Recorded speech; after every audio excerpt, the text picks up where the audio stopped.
I'm going to give you 10 rules for profitable self-discipline. These are rules of my own making. They're very homely, some of them, but they'll be very helpful. And number one is keep cool when other people get hot. I know you can agree with that one, but I'm not so sure that you'll always live up to it. We're inclined, all of us, to get hot when the other fellow gets hot. Say angry things when the other fellow starts saying angry things. I was in the home of the president of a big electric power company one evening when there came a storm, and he called up one of his head men to go out to take care of an emergency that happened as a result of that storm. It was on Sunday evening. The man was gone about 2 hours, and when he came back, he came up on the front porch of the home of this man and called him out on the porch, and I never heard a man get such a tongue lashing in all my life as this president of the electric power company gets. He says, you blankety blank blank, you think because you're the president of the company, blankety blank blank, and I'm just as good as you are, blankety blank blank. Oh, it was terrific. I only heard one side of the conversation because there was only one side of it. One man was doing all the talking, and one man was doing all the listening. And after this had been going on for fully 3 minutes, the other man ran out of wind and had nothing more to say. He was mad, you see, because they'd called him out on this stormy night. I heard the president close the door, and he came back, and he just smiled and said, why, the man was a little bit hot, wasn't he? That's all he said. A little bit hot, wasn't he? I expected any moment to hear fists begin to fly out there. But you see, there was a man who had risen to great heights of achievement financially, and he had done it by self-discipline in every respect. And he didn't propose to allow a workman who had been temporarily unbalanced by his anger to throw him off balance and make him stoop to that level. He just didn't propose to have that done. And you'll notice when you get into an argument with anyone, and you're apt to if you don't watch yourself, that if you'll just remain silent while the other fellow's blowing off his top, he finally gets to the point where he's got no more top to blow off. Then if you want to get in a few words of your own, that's a mighty good place to do it. It's a mighty fine thing if the words that you get in are not the kind of the words you've been hearing. In other words, if you say something back kind in return, it's far better for the other fellow and far better for you. It shows you to be the bigger of the two persons. Now, anybody can get mad and blow his top because of what somebody does or says, and that's happening all the time. But the truly big man, the man who is in charge of himself, he doesn't allow anybody to draw him down to that level of a street brawl or of an argument in harsh words unless he wants to do it. And if he's truly a big man, he doesn't want to do it. Number two, remember there are 3 sides to all arguments. We ordinarily think there are 2 sides to all arguments, but they're not. They're 3. There's your side, there's the other fellow's side, and then there's the right side, which is usually about in the middle of the 2 viewpoints. Remember that when you get into an argument with the other fellow. Don't assume that he's always at fault. Maybe you're partly at fault too. Maybe neither one is totally at fault. The chances are, in all of the arguments I've ever heard, both parties were partly to blame in one way or another. I have never heard an argument where one party entirely was to blame, although I suspect there are such arguments at times. Number 3, never give directives to a subordinate when you're angry. If the matter is urgent, then cool off quickly. Number 4, treat all people as nearly as possible as if they were rich relatives from whom you expected to be remembered in their will. Now that's a good one. That's a honey.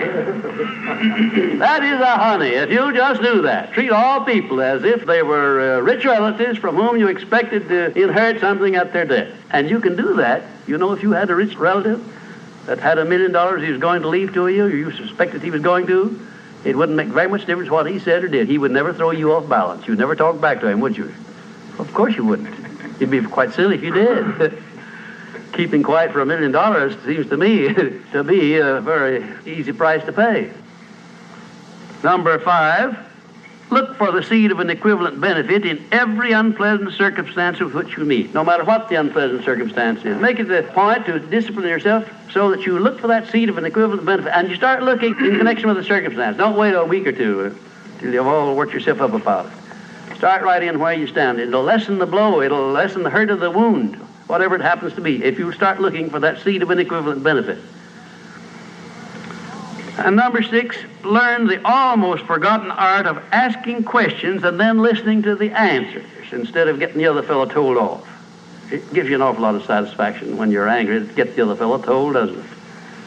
And the temptation is very great to do that. I know, because I've been there many times. Don't do it. Be bigger than that. Listen to what the other fellow has to say, and then when somebody makes a statement that you're not sure about, learn to ask this one question. It's one of the most important questions in life. It'll serve more purposes than any other short question that I can think of. When somebody makes a statement that you're not sure about, or that you doubt, or that you question, ask a 4-word question. How do you know? And then wait for an answer and see him squirm.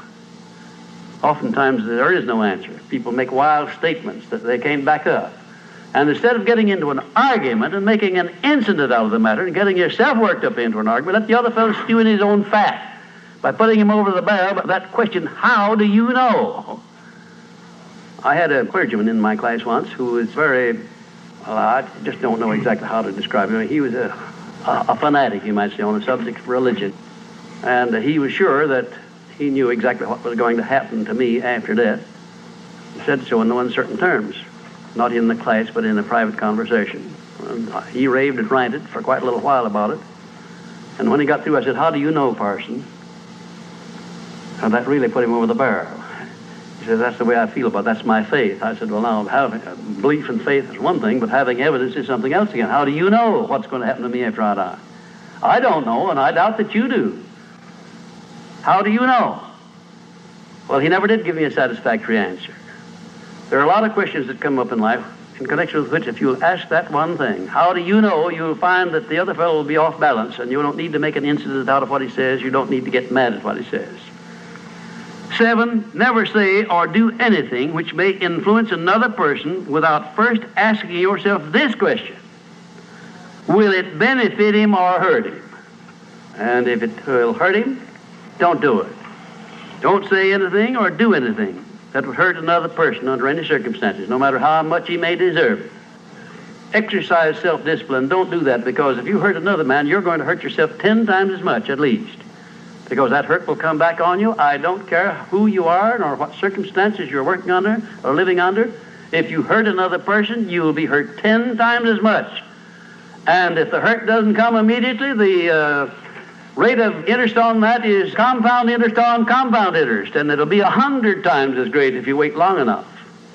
Because everything that you do to or for another person, you do to or for yourself. There is no escape from that. That's just as much a law as the law of gravitation, which everyone understands. You know that if you stepped over the top of this building, no matter what your mind was or what your belief happened to be, if you stepped over the top of this building and violated the law of gravitation, that you'd hit the ground and you'd die in a very few seconds.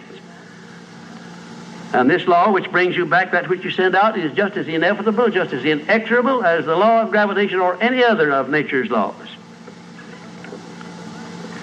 Number 8, learn the difference between friendly analysis and unfriendly criticism. Then decide which you wish to live by in your relations with others. Now, friendly analysis is one thing and is welcomed by most sensible people. I don't object to friendly analysis of anything that I do, even though it's very unfavorable. If it's friendly analysis, I like it, because I can improve by it. But if it's unfriendly criticism, very obviously unfriendly criticism, and not analysis, well, then I resent it. I wouldn't be human if I didn't. How can I tell whether it's friendly analysis or unfriendly criticism? How would you go about telling? There are a lot of ways you can tell. You can tell by your relationship to the person who's making it, whether it's friendly or unfriendly to begin with.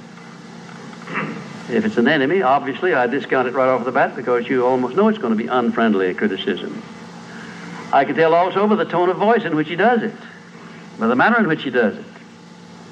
Because a man who engages in unfriendly criticism generally uses a few epithets along with it that clearly indicates that he's biased. If you have self-discipline, you're not going to be influenced by that kind of a person.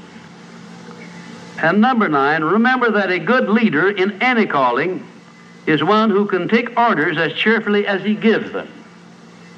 And number 10, last but not least, remember that tolerance in human relations is just as important as tolerance in the operation of mechanics.